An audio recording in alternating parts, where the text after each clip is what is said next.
Judges chapter 9. Abimelech rules over Shechem. One day Gideon's sons of Abimelech went to Shechem to visit his uncles, his mother's brothers. He said to them and the rest of his mother's family, "Ask the leading citizens of Shechem whether they want to be ruled by all 70 of Gideon's sons or by one man. And remember that I am your own flesh and blood."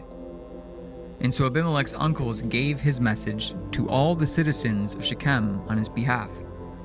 And after listening to his proposal, all the people of Shechem decided in favor of Abimelech because he was their relative. They gave him 70 silver coins from the temple of Baal-Peor, which he used to hire some reckless troublemakers who agreed to follow him. He went to his father's home at Ophrah, and there on one stone they killed all 70 of his half-brothers, the sons of Gideon. But the youngest brother, Jotham, escaped and hid. Then all the leading citizens of Shechem and Beth Millo called a meeting under an oak beside the pillar at Shechem and made Abimelech their king. Jotham's parable. When Jotham heard about this, he climbed to the top of Mount Gerizim and he shouted, "Listen to me, citizens of Shechem. Listen to me if you want God to listen to you. Once upon a time, the trees decided to choose a king. First they said to the olive tree, 'Be our king.' But the olive tree refused, saying, 'Should I quit producing olive oil that blesses both God and people, just to wave back and forth over the trees?' Then they said to the fig tree, 'You be our king.' But the fig tree also refused, saying, 'Should I quit producing my sweet fruit just to wave back and forth over the trees?' Then they said to the grapevine, 'You be our king.' But the grapevine also refused, saying, 'Should I quit producing the wine that cheers both God and people, just to wave back and forth over the trees?' Then all the trees finally turned to the thorn bush and said, 'Come, you be our king.' And the thorn bush replied to the trees, 'If you truly want to make me your king, come and take shelter in my shade. If not, let fire come out and devour the cedars of Lebanon.' Jotham continued, 'Now make sure you have acted honorably and in good faith by making Abimelech your king, and that you've done right by Gideon and all his descendants. Have you treated him with the honor he deserves for all he accomplished? For he fought for you, he risked his life when he rescued you from the Midianites. But today you've revolted against my father and his descendants, killing his 70 sons on one stone. And you've chosen his slave's woman, son Abimelech, to be your king just because he's your relative. If you've acted honorably and in good faith toward Gideon and his descendants today, then you may find joy in Abimelech, and you may find joy in you. But if you've not acted in good faith, then may fire come out from Abimelech and devour the leading citizens of Shechem and Beth Millo, and may fire come out from the citizens of Shechem and Beth Millo and devour Abimelech too." Then Jotham escaped and lived in Beer because he was afraid of his brother Abimelech. Shechem rebels against Abimelech. After Abimelech had ruled over Israel for 3 years, God sent a spirit that stirred up trouble between Abimelech and the leading citizens of Shechem, and they revolted. God was punishing Abimelech for murdering Gideon's 70 sons, and the citizens of Shechem for supporting him in his treachery and murdering his brothers. The citizens of Shechem set an ambush for Abimelech on the hilltops and robbed everyone who passed that way. But someone warned Abimelech about their plot. One day, Gaal, son of Ebed, moved to Shechem with his brothers and gained the confidence of the leading citizens of Shechem. During the annual harvest festival at Shechem, held in the temple of the local god, the wine flowed freely, and everyone began cursing Abimelech. "Who is Abimelech?" Gaal shouted. "He's not a true son of Shechem, so why should we be his servant? He's merely the son of Gideon, and this Zebul is merely his deputy. Serve the true sons of Hamor, the founder of Shechem. Why should we serve Abimelech? If I were in charge here, I'd get rid of Abimelech. I'd say to him, 'Get some soldiers and come out and fight.'" But when Zebul, the leader of the city, heard what Gaal was saying, he was furious. He sent messengers to Abimelech in Arumah, telling him, Gaal, son of Ebed, and his brothers have come to live in Shechem, and now they're inciting the city to rebel against you. Come by night with an army, and hide out in the fields. In the morning, as soon as it is daylight, attack the city. When Gaal and those who are with him come out against you, you can do with them as you wish." So Abimelech and all his men went by night and split into 4 groups, stationing themselves around Shechem. Gaal was standing at the city gates with Abimelech, and his army came out in hiding. When Gaal saw them, he said to Zebul, "Look, there are people coming down from the hilltops." Zebul replied, "It's just the shadows on the hills that look like men." But again Gaal said, "No, people are coming down from the hills. And another group is coming down the road past from Diviner's Oak." Then Zebul turned on him and asked, "Where is that big mouth of yours? Wasn't it you that said, 'Who is Abimelech, and why should we be his servants?' The men you mocked are right outside the city. Go out and fight him." So Gaal led the leading citizens of Shechem into a battle against Abimelech. But Abimelech chased him, and many of Shechem's men were wounded and fell along the road as they retreated to the city gate. Abimelech returned to Aramah, and Zebul drove Gaal and his brothers out of Shechem. The next day the people of Shechem went out in the fields to battle.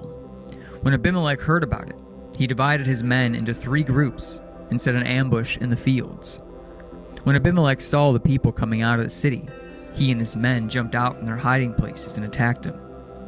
Abimelech and his group stormed the city gate to keep the men of Shechem from getting back in, while Abimelech's other 2 groups cut them down in the fields.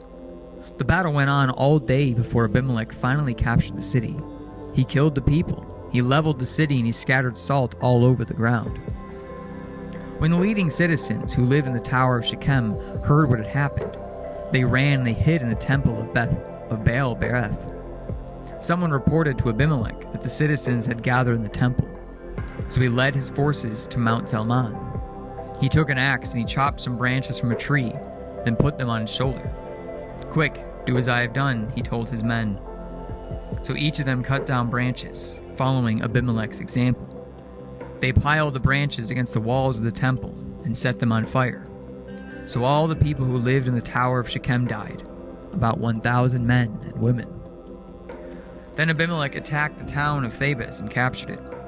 But there was a strong tower inside the town, and all the men and women, the entire population, fled to it. They barricaded themselves in and they climbed up to the roof of the tower. Abimelech followed them to attack the tower.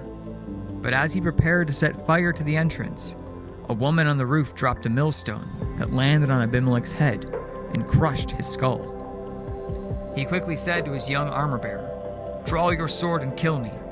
Don't let it be said that a woman killed Abimelech." And so the young man ran him through with his sword, and he died. When Abimelech's men saw that he was dead, they disbanded and they returned to their homes.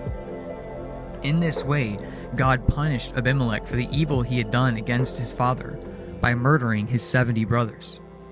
God also punished the men of Shechem for all their evil, and so the curse of Jotham, son of Gideon, was fulfilled. Chapter 10. Tola becomes Israel's judge. After Abimelech died, Tola, son of Puah, son of Dodo, was the next person to rescue Israel. He was from the tribe of Issachar, but lived in the town of Shamir in the hill country of Ephraim. He judged Israel for 23 years, and when he died, he was buried in Shamir. Jair becomes Israel's judge. After Tola died, Jair from Gilead judged Israel for 22 years. His 30 sons rode around on 30 donkeys, and they owned 30 towns in the land of Gilead, which is still called the towns of Jair. When Jair died, he was buried in Kamon. The Ammonites oppress Israel. Again, the Israelites did evil in the Lord's sight. They served the images of Baal and Ashtoreth, the gods of Aram, Sidon, Moab, Ammon, and Philistia. They abandoned the Lord and no longer served him at all. And so the Lord burned with anger against Israel, and he turned them over to the Philistines and the Ammonites, who began to oppress them from that year. For 18 years they oppressed all the Israelites east of the Jordan River in the land of the Amorites, that is, in Gilead. The Ammonites also crossed to the west side of the Jordan and attacked Judah, Benjamin, and Ephraim. The Israelites were in great distress. Finally, they cried out to the Lord for help, saying, "We have sinned against you, because we have abandoned you as our God, and have served the images of Baal." The Lord replied, "Did I not rescue you from the Egyptians, the Amorites, the Ammonites, the Philistines, the Sidonians, the Amalekites, and the Mannonites? When they oppressed you, you cried out to help, and I rescued you. And yet you have abandoned me, and you've served other gods. So I will not rescue you anymore. Go and cry out to the gods you've chosen. Let them rescue you in your hour of distress." But the Israelites pleaded with the Lord, and they said, "We have sinned. Punish us as you see fit. Only rescue us today from our enemies." Then the Israelites put aside their foreign gods, and they served the Lord, and he was grieved by their misery. At that time, the armies of Ammon had gathered for war and were camped in Gilead. And the people of Israel assembled, and they camped at Mizpah. The leaders of Gilead said to each other, "Whoever attacks the Ammonites first will become ruler over the people of Gilead." Chapter 11. Jephthah becomes Israel's judge. Now Jephthah of Gilead was a great warrior. He was the son of Gilead, but his mother was a prostitute. Gilead's wife has also had several sons. And when those half-brothers grew up, they chased Jephthah off the land. "You will not get any of our father's inheritance," they said, "for you are a son of a prostitute." So Jephthah fled from his brothers and lived in the land of Tob. Soon he was a band of worthless rebels following him. At about this time, the Ammonites began their war against Israel. When the Ammonites attacked, the elders of Gilead sent for Jephthah in the land of Tob. The elders said, "Come and be our commander. Help us fight the Ammonites." But Jephthah said to them, "Aren't you the ones who hated me and drove me from my very father's house? Why do you come to me now when you're in trouble?" "Because we need you," the elders replied. "If you lead us in battle against the Ammonites, we will make you ruler over all the people of Gilead." Jephthah said to the elders, "Let me get this straight. If I come with you, and if the Lord gives me victory over the Ammonites, will you really make me ruler over all the people?" "The Lord is our witness," the elders replied. "We promise to do whatever it is you say." So Jephthah went with the elders of Gilead, and the people made him their ruler and commander of the army. At Mizpah, in the presence of the Lord, Jephthah repeated what he said to the elders. Then Jephthah sent messengers to the king of Ammon, asking, "Why have you come out to fight against my land?" The king of Ammon answered Jephthah's messengers, "When the Israelites came out of Egypt, they stole my land from the Arnon River to the Jabbok River, all the way to the land of the Jordan. Now then, give back the land peaceably." Jephthah sent this message back to the Ammonite king. This is what Jephthah says: "Israel did not steal any land from Moab or Ammon. When the people of Israel arrived at Kadesh on their journey from Egypt after crossing the Red Sea, they sent messengers to the king of Edom asking for permission to pass through his land. But their request was denied. Then they asked the king of Moab for similar permission, but he wouldn't let them pass through either. And so the people of Israel stayed in Kadesh. Finally, they went around Edom and Moab through the wilderness. They traveled along the Moab's eastern border and camped on the other side of the Arnon River. But they never once crossed the Arnon River into Moab, for the Arnon was the border of Moab. Then Israel sent messengers to King Sihon of the Ammonites, who ruled from Heshbon, asking for permission to cross through his land to get to their destination. But King Sihon didn't trust Israel to pass through his land. Instead, he mobilized his army at Jahaz and attacked them. But the Lord, the God of Israel, gave his people victory over King Sihon.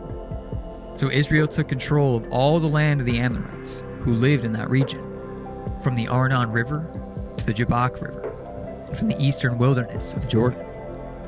So you see, it was the Lord, the God of Israel, who took away the land from the Amorites and gave it to Israel. Why then should we give it back to you? You keep whatever your god Chemosh gives you, and we will keep whatever the Lord our God gives us. Are you any better than Balak, son of Zippor, king of Moab? Did he try to make a case against Israel for disputed land? Did he go to war against them? Israel has been living here for 300 years, inhabiting Heshbon and its surrounding settlements, all the way to Aroer and its settlements, and in all the towns along the Arnon River. Why have you made no effort to recover it before now? Therefore I have not sinned against you. Rather, you have wronged me by attacking me. Let the Lord, who is judge, decide today which of us is right, Israel or Ammon. But the king of Ammon paid no attention to Jephthah's message. Jephthah's vow. At that time, the Spirit of the Lord came upon Jephthah, and he went throughout the land of Gilead and Manasseh, including Mizpah and Gilead, and from there he led an army against the Ammonites. And Jephthah made a vow to the Lord. He said, "If you give me victory over the Ammonites, I will give the Lord whatever comes out of my house to meet me when I return in triumph. I will sacrifice it as a burnt offering." So Jephthah led his army against the Ammonites, and the Lord gave him victory. He crushed the Ammonites, devastating about 20 towns from Aroer to an area near Mimith, and as far away as Abel Keramim. In this way, Israel defeated the Ammonites. When Jephthah returned home to Mizpah, his daughter came out to meet him, playing on a tambourine and dancing for joy. She was his one and only child.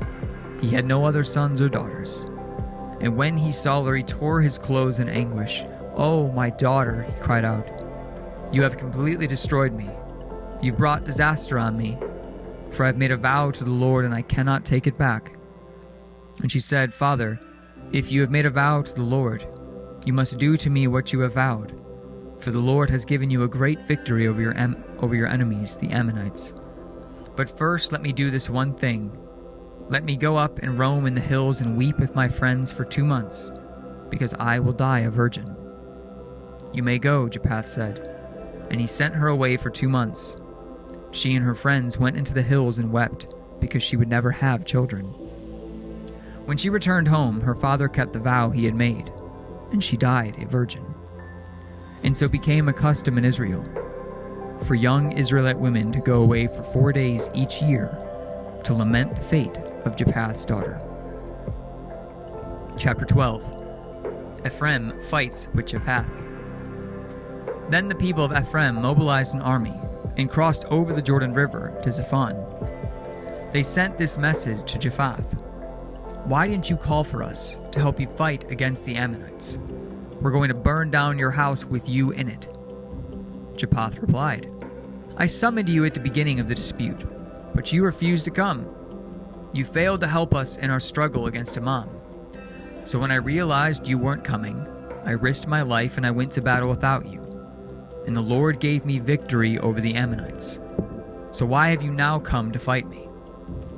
The people of Ephraim responded, "You men of Gilead are nothing more than fugitives from Ephraim and Manasseh." So Jephthah gathered all the men of Gilead and attacked the men of Ephraim and defeated them. Jephthah captured the shallow crossings of the Jordan River, and whenever a fugitive from Ephraim tried to go back across, the men of Gilead would challenge him. "Are you a member of the tribe of Ephraim?" they would ask. And if a man said, "No, I'm not," they would tell him to say, "Shibboleth." If he was from Ephraim, he would say, "Sibboleth," because people from Ephraim cannot pronounce the word correctly. Then they would take him and kill him at the shallow crossings of the Jordan. In all, 42,000 Ephraimites were killed at that time. Jephthah judged Israel for 6 years, and when he died, he was buried in one of the towns of Gilead. Ibzan became Israel's judge. After Jephthah died, Ibzan from Bethlehem judged Israel. He had 30 sons and 30 daughters. He sent his daughters to marry men outside his clan, and he brought in 30 young women from outside his clan to marry his sons. Ibzan judged Israel for 7 years, and when he died, he was buried at Bethlehem. Elon becomes Israel's judge. After Ibzan died, Elon from the tribe of Zebulun judged Israel for 10 years, and when he died, He was buried at Aijalon in Zebulun.